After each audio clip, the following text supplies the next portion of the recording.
Dear students, so now in this video we are going to solve the 15 questions of life of chapter of class 10 biology chapter life processes, and also going to go through the concepts. So get ready for this 15 MCQs which can be asked directly in your exams. So we start. So let us start it. So the first question is, you can see which of the following are energy foods. So option number A is carbohydrates and fats. Option number B, proteins and mineral salts. Option number C, that is vitamins and minerals, and option D, that is water and roughage. So the correct answer for this is carbohydrates and fats. How carbohydrates and fats? So here we are asked energy foods, and most of us likely take the option number B, that is proteins and mineral salts, because of the advice of the gym trainers that proteins are the energy foods. But as you can see, that beside the proteins, here it is also written mineral salts. Okay, so mineral salts are not energy foods. Okay, so that's why the correct answer is carbohydrates and fats. Okay, now let's continue with second question. Here it is asked, in which mode of nutrition in which mode of nutrition um, an organism derives its food from the body of another living organism without killing it. Okay, so here four options are there: saprophytic, और parasitic, और holozoic, और autotrophic nutrition. Okay, मतलब कि पूछा गया है कि कौन से मोड ऑफ न्यूट्रिशन में ऑर्गेनिज्म जो है वो डेराइव करता है उसका खाना from the body of another living organism, मतलब किसी और ऑर्गेनिज्म के बॉडी से वो उसका फूड निकाल रहा है. ठीक है, तो कौन सा होता है? देखो यहाँ पे जो सबसे पहला जो कहा है वो है सैप्रोफाइटिक न्यूट्रिशन. सैप्रोफाइटिक न्यूट्रिशन कौन से होते हैं? Saprophytic nutrition is fungi saprophytic nutrition. मतलब उसका डेफिनेशन क्या है? सैप्रोफाइटिक न्यूट्रिशन का डेफिनेशन क्या है? तो उसका डेफिनेशन ये है कि जो डेड एंड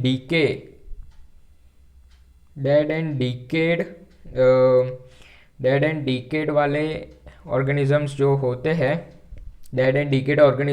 हैं, उनके ऊपर जब ये ऑर्गेनिजम्स डिपेंड हो जाते हैं, तो दैट इज व्हाट वी से saprophytic nutrition. Okay, so this was saprophytic nutrition. Okay, second is parasitic nutrition. ठीक है, कि पैरासाइटिक न्यूट्रिशन क्या होता है? तो पैरासाइटिक न्यूट्रिशन में आपका एग्जांपल आ जाएगा मॉस्किटो. क्या आ जाएगा? मॉस्किटो.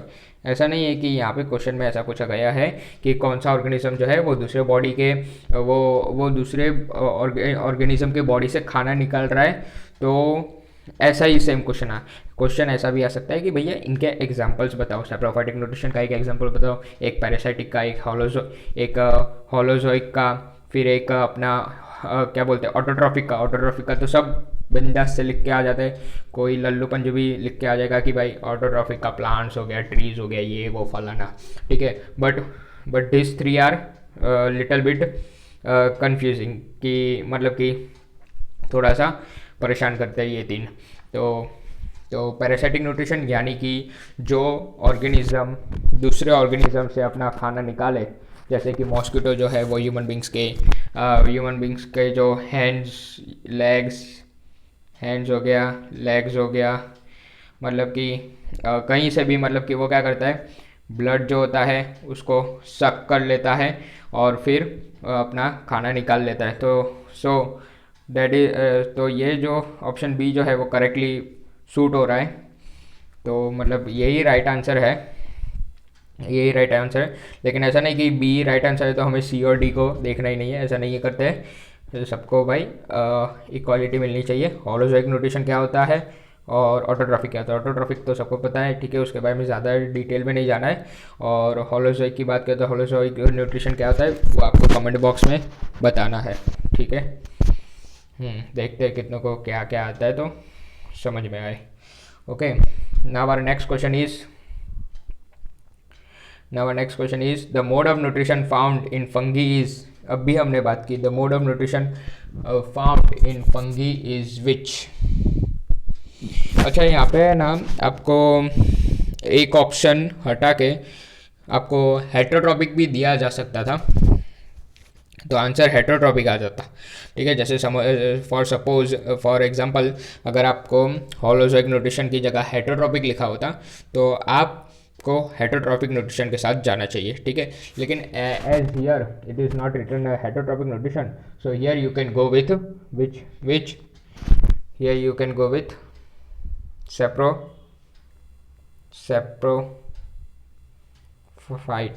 सेप्रोफिटिक। ओके, सेप्रोफिटिक जो है वो करेक्ट आंसर आएगा इसका। हमने अब भी ऊपर डिस्कस किया था कि फंगी जो है उसका सेप्रोफाइटिक न्यूट्रिशन होता है, यानी कि जो डेड एंड डिकेड पे डिपेंड करे, ठीक है। जो किसके ऊपर डिपेंड करे, जो डिपेंड करे डेड एंड डिकेड। डी करके आप याद रख सकते हो। डी यानी कि क्या, डेड एंड डिकेड। आपकी जो दीदी होती है वो डेड एंड डिकेड की तरह, ऐसे मतलब कि तरीका है भाई याद रखने का। वैसे तो सबको याद रहता है, ये सिंपल ही है और बायोलॉजी में ऐसा कुछ करने की जरूरत भी नहीं पड़ती है, इंटरेस्टिंग होता है bio. Okay, so our next question is question number 4, roots of plants absorb water from the soil through the process of, कौन से प्रोसेस से। इधर आप देख सकते हो कि ये रूट्स है प्लांट्स के, और जो मतलब कि हम तो भाई पानी देते नहीं है रेगुलरली, लेकिन वो अपना बंदोबस्त खुद कर लेता है, ठीक है। तो उसकी जो नीचे की जो जड़ें जो होती है ना, that are the sources through which it get its day to day food, ठीक है। रोजी रोटी जो है वो इसको जड़ों से मिलती है। तो उसके जड़ जो है वो कैसे मतलब कि कर लेते हैं, कौन सा प्रोसेस लगता है वो पूछा गया। So the process which is conducted here by the roots of the plants, that is known as osmosis, ठीक है। यहाँ पे जो है ज़्यादातर बच्चे जो है वो डिफ्यूजन को जय माता जी लगा के आ जाते हैं, लेकिन नहीं, ऐसा नहीं है। Don't do that silly mistake. Diffusion is higher concentration to lower concentration, ठीक है। उसको हम क्या बोलते हैं, डिफ्यूजन। जो कि आपके एलमंड्स वाला, कि आप फुल नाइट जो है अगर आप उसको भिगो के रखते हो तो फिर अगली सुबह जब आप देखते हो तो क्या होता है, अगली सुबह वो ऊपर आ जाता है एलमंड्स, ठीक है। जब आप किसी बीकर में, बाउल में जब आप रखते हो एलमंड्स को, ठीक है, तो क्या होता है, जो बादाम जो है वो ऊपर आ जाती है फूल के। क्या होता है, जो पानी का जो ज़्यादा कंसंट्रेशन होता है वो सारा कंसंट्रेशन जो है वो एलमंड में इकट्ठा हो जाता है। Okay, so that is diffusion, की मतलब कि हमारे ज़्यादा कंसंट्रेशन, क्योंकि बादाम तो कितनी होती है, 4-5 होती है और पानी ढेर सारा भरा हुआ होता है, ठीक है। तो उसका कंसंट्रेशन ज़्यादा हुआ ना पानी का, as compare to the concentration of almonds which are only 4 to 5 only. Okay, so simply higher concentration of water is gone to lower concentration of elements, therefore diffusion is high concentration to lower concentration। लेकिन यहाँ पे osmosis का मतलब क्या होता है, osmosis का मतलब होता है अपना जो रूट हेयर जो होते हैं वो एब्जॉर्ब करते हैं water and nutrients from the soil, that is osmosis. Okay, none of this तो कोई पागल ही होगा जो करके आएगा, ठीक है। तो नन ऑफ दिस तो बिल्कुल भी नहीं है। एटलीस्ट डिफिशन भी टिक लगाओगे तो थोड़ा अच्छा लगे कि शायद चेकर जो है वो शायद अच्छे मूड में हो तो आपको राइट भी दे दे, लेकिन प्लीज़ नन ऑफ दिस जो है वो नहीं आता है कभी भी। बहुत ही रेयर केसेस में नन ऑफ दिस आता है। एक ट्रिक है कि भाई एमसीक्यूज में अगर कभी भी ऑल ऑफ दिस दिया हो ना तो वो सही हो जाता है, ये मेरा एक्सपीरियंस है। Okay, so you can go with all of this without any judgement, okay, of correct answer. You can go with that. Okay, now the next question is the site of photosynthesis in cells of a leaf is, मतलब कि जो अपना जो photosynthesis process है, photosynthesis process क्या होता है, the process through which सबको पता होता है, वैसे तो बताने की ज़रूरत नहीं, लेकिन बता देते हैं। देखो, फोटोसिंथेसिस प्रोसेस एक प्रोसेस है जो कि कंडक्ट करता है अपना लीफ कंडक्ट्स दैट प्रोसेस, जिससे कि उसका रोजी रोटी चलता है, ठीक है। व्हाट हैपेंस कि सनलाइट होता है, पानी होता है और कार्बन डाइऑक्साइड होता है। This are the prerequisites of photosynthesis process. Okay, अब ये प्री रिक्वेस्ट जब उसके पास अवेलेबल हो जाते हैं तो उसके बाद वो क्या करता है, अपना फोटोसिंथेसिस प्रोसेस जो है वो शुरू कर लेता है। फोटोसिंथेसिस प्रोसेस शुरू करके फिर हमें as a by product we get oxygen. Okay, मतलब कि खून दो आज़ादी दो लो की जैसे यहाँ पे CO2 दो और O2 ले जाओ, ऐसा, ठीक है। तो ये तो फोटोसिंथेसिस प्रोसेस था, लेकिन वो एक्चुअल प्रोसेस जो है फोटोसिंथेसिस का, जो एक्चुअल प्रोसेस है वो कहाँ पे जो एक्चुअल प्रोसेस होता है ऑफ फोटोसिंथेसिस, तो क्लोरोप्लास्ट। सिंपल है, क्लोरोप्लास्ट। यहाँ पे आप देख सकते हो ऐसा होता है क्लोरोप्लास्ट, ठीक है। इन्होंने लेबलिंग किया है, हमें वो लेबलिंग का रद्दी भी काम का नहीं है लेबलिंग, ठीक है। हमें सिर्फ इतना नॉलेज होना चाहिए that chloroplast is the site of the process photosynthesis. Okay, now let's come on to the sixth question, वरना फिर वीडियो बहुत लंबी हो जाएगी। Okay okay, sixth question is in amoeba food is digested in the, देखो ये वाला जो है ना, that is a important question. MCQ के हिसाब से इम्पोर्टेंट क्वेश्चन हो या ना हो, लेकिन आपका short answer and long answer में ये अमीबा का जो डाइजेशन वाला प्रोसेस जो है, डाइजेशन वाला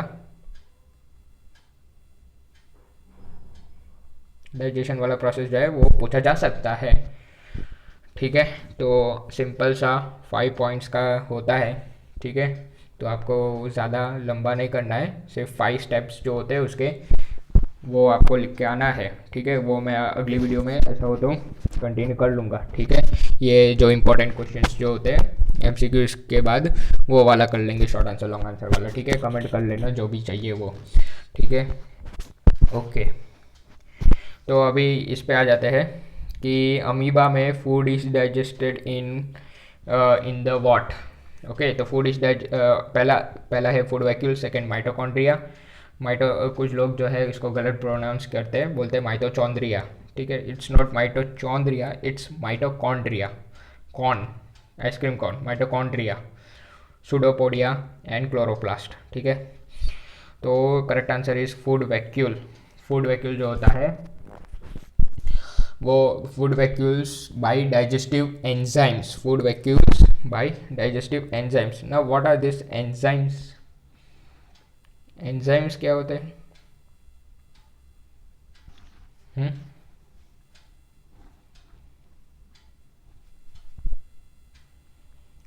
what are this enzymes? Comment down, फटाफट फटाफट फटाफट फटाफट नीचे कमेंट करो कि एंजाइम्स क्या होता है, रिवीजन हो जाएगा। अगर आपने करके रखा है रिवीजन हो जाएगा, ठीक है। तो एंजाइम्स जो होते हैं, फूड जो होता है ना, उसको स्मॉल एज वेल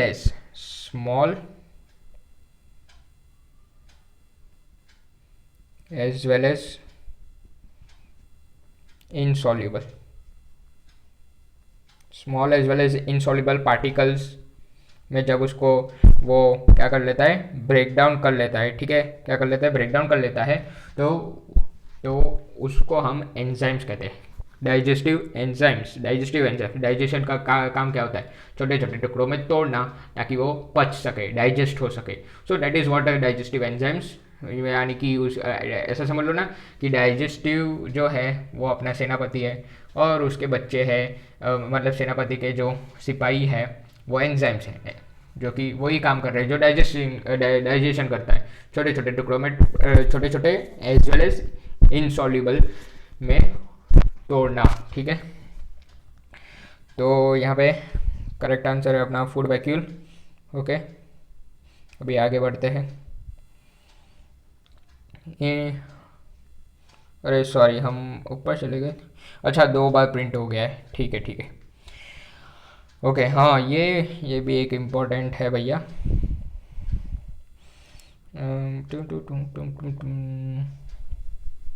देखो किसकी बात कर रहा हूँ मैं, ये जो डायग्राम आपको दिख रहा है, देखो, chewing, swallowing, digestion, nutrient absorption, elimination, 10 hours plus. मतलब कि यहाँ पे बाजू में ड्यूरेशन भी लिखा है, फॉर नॉलेज है। ड्यूरेशन जो है वो हमको उतना काम का नहीं होता है, duration is just for knowledge. हमको जो है वो लेबलिंग जो है उसमें मेन क्या है, chewing, swallowing, digestion, nutrient absorption, elimination, ठीक है। तो ये अपना क्या है, ये अपना एलिमेंट्री कैनल है, ठीक है, एलिमेंट्री कैनल। तो मतलब कि डायग्राम को देख के डरना नहीं है, आपके टीचर्स ने बता दिया होगा, क्योंकि कुछ कुछ स्कूल्स में जो है वो बोलते हैं कि डायग्राम करके जाना, कुछ कुछ स्कूल्स में बोलते हैं सिर्फ लेबलिंग करके जाना, ठीक है। अब साइंस का पेपर है तो रिस्क नहीं लेने का, जबकि एसएसटी होता तो है ना, उसमें चलता है। साइंस का पेपर है तो अभी तो 10th है, 11th में तो खतरनाक आएगा, ठीक है। तो वो सब छोड़ो, जाने दो, हमें जो है वो मेन फोकस अपना लेबलिंग पे होना चाहिए।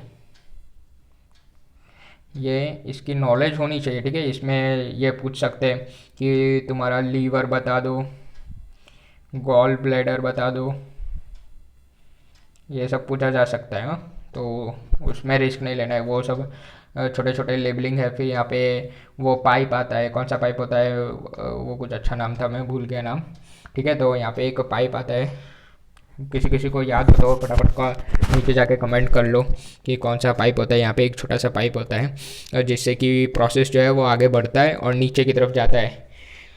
ओके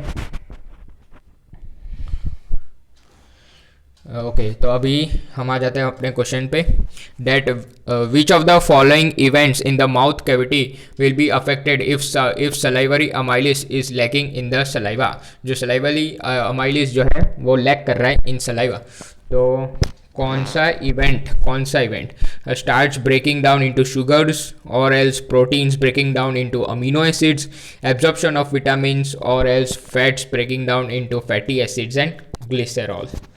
ओके, तो दोस्तों यहाँ जो करेक्ट ऑप्शन जो है होगा वो है option number B, proteins breaking down into amino acids. Sorry, my mistake. जो करेक्ट ऑप्शन जो है वो ऑप्शन नंबर ए है, that is starch breaking down into sugar. Starch, देखो, किसी किसी को सलाइवरी अमाइलिस पता ना हो तो सलाइवरी अमाइलिस जो है अपना वो क्या करता है, जो हमारी टंग में जो स्टार्च प्रेजेंट होता है उसको सेवरल यूनिट्स ऑफ ग्लूकोज, किसमें, सेवरल यूनिट्स ऑफ ग्लूकोज, लिख दो भाई, साइड पे लिख दो, क्योंकि ये क्वेश्चन जो है वो थोड़ा इम्पोर्टेंट है, तो लिख दिया बेहतर रहेगा। सेवरल यूनिट्स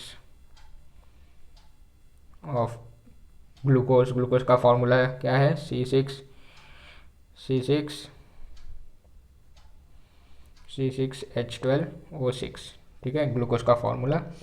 तो क्या करता है, जो सलाइवरी अमाइलिस जो है वो मतलब कि सेवरल यूनिट्स ऑफ ग्लूकोज को ब्रेक डाउन करके, मतलब कि आप है ना एक एक्सपेरिमेंट करके देखना, you can do experiment also. जैसे कभी जैसे कभी आप रोटी या फिर ब्रेड, ठीक है, रोटी हो गई या फिर अपना ब्रेड हो गया, रोटी या ब्रेड हो गया, जो है वो आप उसको च्यू करना, ठीक है। थोड़े समय के बाद क्या होगा, थोड़े समय के बाद आपको वो मीठा टेस्ट आने लगेगा। क्यों?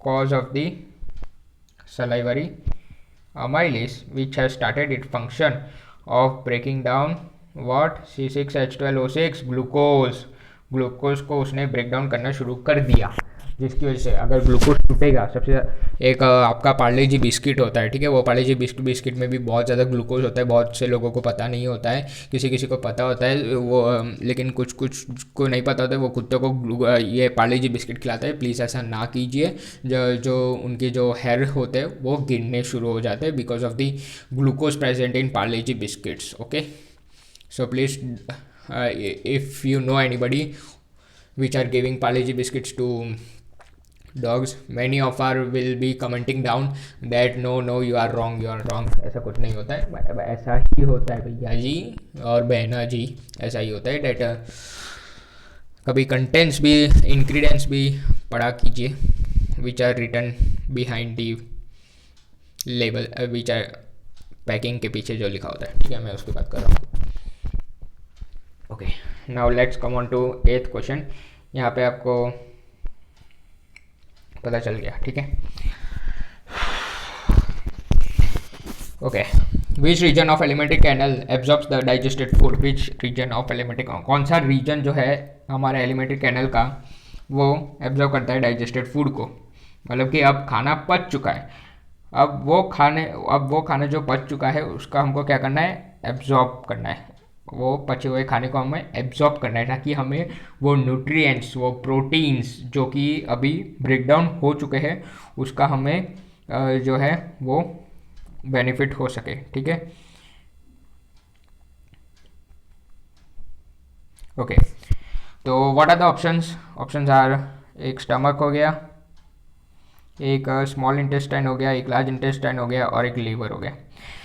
तो कुछ लोग ऐसा भी तुक्का लगाते हैं कि स्मॉल इंटेस्टाइन है और लार्ज इंटेस्टाइन है, तो कोई ना कोई एक इंटेस्टाइन ही आएगा यहाँ पे, ठीक है, ऐसा करते हैं।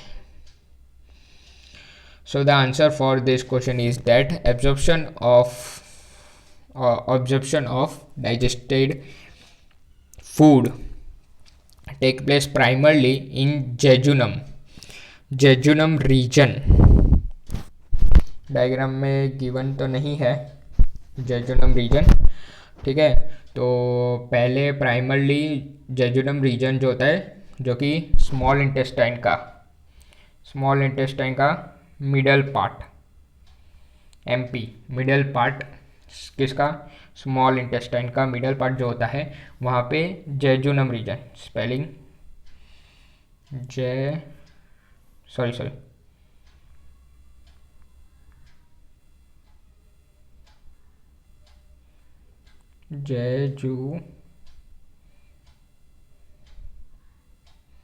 जेजुनम, ठीक है। तो जेजुनम रीजन जो होता है वहाँ पे आपका होता है with the help of Willie,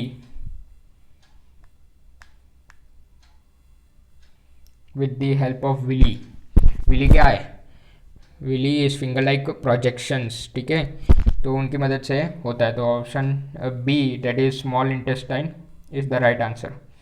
okay, now let's come on to question number 9. The contraction and expansion movement of the walls of the food pipe is called translocation, transpiration, peristaltic movement, digestion. Okay, कभी कभी मतलब कि confusion हो ना कि कौन सा आएगा और थोड़ा बहुत मतलब 1-2 मिनट से ज़्यादा वेस्ट हो जाता है। एक आपको स्पीड पकड़ के रखनी होती है कि भाई इतनी 1 मिनट या 2 मिनट में मेरे को ये कुछ, जैसे क्वेश्चन पढ़ लो ना तो पता चल जाता है कि भाई आने वाला है कि नहीं आने वाला। So if you try this method, which is 10-second rule, after reading the question, tell yourself that either you are going to finish this question in 1 minute, or either you are going to do this question at the last. This will help you a lot. Okay, this is my personal experience which I am sharing to you. Okay, choice is yours. Either you want to go with this method or else सबका अपना अपना अंदाज होता है, ठीक है. Okay, तो इसका आंसर जो है contraction and expansion movement, that is peristaltic movement. What is this peristaltic movement? तो पेरिस्टाल्टिक मूवमेंट में कुछ नहीं, अल्टरनेटिंगली कॉन्ट्रैक्शन एंड एक्सपांशन, कॉन्ट्रैक्शन फिर एक्सपांशन होगा, फिर वापस कॉन्ट्रैक्शन वापस एक्सपांशन. तो ऐसा क्या है, अल्टरनेटिवली होता रहता है, वो होता है अपना पेरिस्टाल्टिक मूवमेंट. अब किसका कॉन्ट्रैक्शन और एक्सपांशन होता है? तो मसल टिश्यूज, ठीक है. That's it. Now question number 10. देखो यहाँ पे जो है, रुको वो क्वेश्चन पे आ नहीं दो. Okay, question number 10. When a few drops of iodine solution are added to rice water, यहाँ पे हम राइस वाटर लिया गया है. द सॉल्यूशन जो है turns blue black in colour. This indicates that rice water contains what? Either it contains fats, complex proteins, starch, or else simple proteins. Okay, तो मतलब कि राइस वाटर सॉल्यूशन है, क्या होता है कि हमने आयोडीन सॉल्यूशन उसके अंदर ऐड किया, रिएक्ट किया, ठीक है. तो it turns out to be blue black in colour. Now due to what? ऐसा तो क्या रिएक्शन हुआ कि कलर ब्लू ब्लैक हो गया, ठीक है. So this is because of the presence of starch. Starch जो होता है, स्टार्च प्लस आयोडीन, ठीक है. कभी भी ऐसा हो स्टार्च प्लस आयोडीन मिल जाए तो एक चीज़ फॉर्म होती है जिसे हम क्या कहते हैं, स्टार्च आयोडाइड कॉम्प्लेक्स.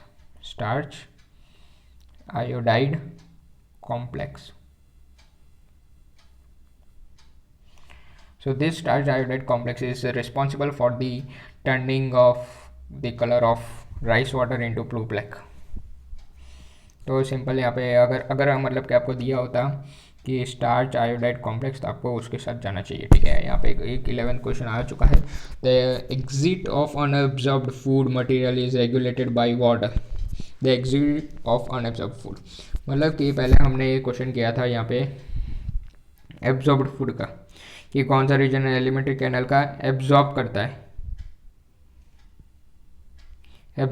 है डाइजेस्टेड फूड को. मतलब कि यहाँ खाना पच चुका है, अब उसको क्या करना है, सिर्फ अपना एब्जॉर्ब करना है, ठीक है. अब यहाँ पे पूछा है कि अगर खाना जो है वो आपका एब्जॉर्ब ही ना हो, ठीक है, अनएब्जॉर्ब्ड रह जाए, तो उसको रेगुलेट कौन करता है? तो उसको रेगुलेट करता है एनल स्पिंचर, ठीक है. लीवर, एनस, स्मॉल इंटेस्टाइन और एल्स एनल स्पिंचर. तो the correct option for this question is anal sphincter. देखो आपको यहाँ पे मिलेगा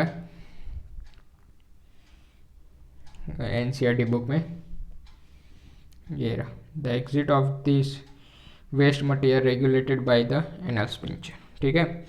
एनसीईआरटी जो है उसको एकदम डीपली गो थ्रू होके जाने का कोई टेंशन ही नहीं, ठीक है. यहाँ पे ऐसे कुछ बॉक्सेस भी होते हैं, हो सके तो कर लेने का, ऐसा नहीं कि पढ़ने के लिए, नॉलेज के लिए, ठीक है. Now next question is, what are the products obtained by anaerobic respiration in plants? Anaerobic respiration, ठीक है, ये वाला जो है ये भी एक इम्पोर्टेंट क्वेश्चन है. किसकी बात कर रहा हूँ मैं? Short answer and long answer की बात कर रहा हूँ. एमसीक्यू में तो पूछा गया ही है, साथ में वो short answer and long answer के फॉर्म में भी आ सकता है. क्या आएगा? ये बोलेंगे ये पूरा आपको बताना है, तो सेम टू सेम ऐसा करके आना. फुल मार्क्स ना आए तो यहाँ पे गालियाँ दे के जाना, ठीक है. फुल मार्क्स ना आए ना तो यहाँ पे गालियाँ दे के जाना. ओके, मैं कुछ नहीं बोल लूँगा क्योंकि भाई एक्सपीरियंस से बता रहा हूँ।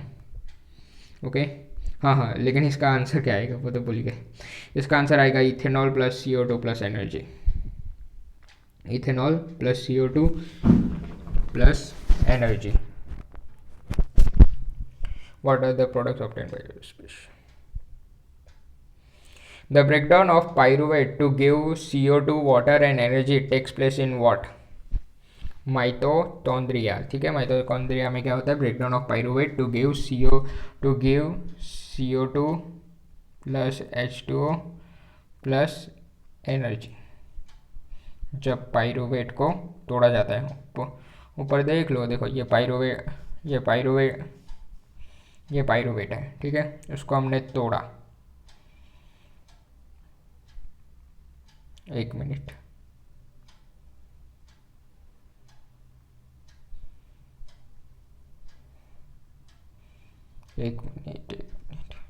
ये पाइरुवेट को तोड़ा, मीन्स तोड़ा, मैं क्या बोल रहा हूँ, तो यहाँ पे CO2 plus water plus energy मिल रहा है इन प्रेजेंस ऑफ ऑक्सीजन में। ठीक है, तो वो आएगा answer that the breakdown of pyruvate to give CO2, water and energy takes place in mitochondria in the presence of oxygen. यहाँ पे मतलब कि लिखा नहीं गया है कि प्रेजेंस ऑफ ऑक्सीजन किधर होता है, तो उधर माइटोकॉन्ड्रिया आएगा, लिख देना भाई। यहाँ पे देखो एब्सेंस ऑफ ऑक्सीजन में ईस्ट लिखा है, लैक ऑफ ऑक्सीजन में मसल्स लिखा है, वैसे ही प्रेजेंस ऑफ ऑक्सीजन में माइटोकॉन्ड्रिया आएगा, लिख देना भाई। माइटोकॉन्ड्रिया लिखा नहीं है यहाँ पे, वरना फिर वो फुल मार्क्स वाला कमेंट देके जाओगे कि भाई आपने माइटोकॉन्ड्रिया नहीं लिखा था, जिसकी वजह से कट गए मार्क्स।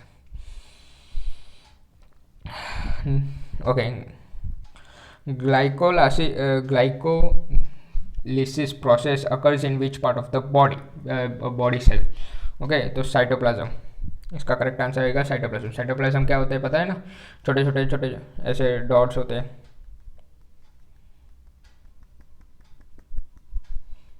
ऐसा कुछ होता है भाई। ठीक है, अभी लास्ट है, अच्छा क्वेश्चन है, इम्पोर्टेंट भी है और अच्छा क्वेश्चन भी है नॉलेज के हिसाब से। जो क्रैम्स मतलब पता होगा, ऐसा कुछ होता है, मतलब नस खींच जाती है, सबको पता होगा। Okay, so what happens that this crams, due to the presence of this crams, name the कौन सा वो सब्सटेंस होता है जिसकी वजह से ये क्रैम्स जो है वो प्रोड्यूस होता है। ठीक है, name the substance whose buildup in the muscles during vigorous physical exercise में कॉज क्रैम्स। ओके, तो lactic acid plus energy, lactic acid खट्टा, ठीक है, किस में होता है लैक्टिक एसिड? कर्ड में लैक्टिक एसिड होता है, सबको पता होगा, केमिस्ट्री का एसिड बेस एंड सॉल्ट में आया था। ओके, तो ये था हमारा last question. Here we end up with our 15 MCQs and also with important concepts of this chapter. So I hope that we will continue in next video with more energy, with more excitement and with more good and important MCQs, short answers, long answers, some hacks of my 10th standard. Okay, now you might be thinking that I am an 11th standard student having science as my stream, going with engineering branch and not doctorate as no scope.